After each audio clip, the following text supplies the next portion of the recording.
حارس نادي المار. صعبه الكره هذه كذا تمر من فابريجاس ثم يتلقى في الملعب عكسها من بانيجا يلعبها مع ايجوين تروح لميسي انطلق ميسي خطيره جدا صعبه ايجوين وميسي اوه ما يمرش ميسي امام رفقائه في البارسا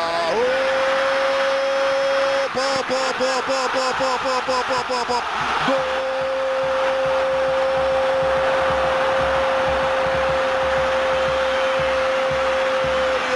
جول ليونيل ميسي ببراعة وبروعة يسجل على رفقائه على بعض من رفقائه بكيفية رائعة جدا وهو الذي انتقد في العديد المرات.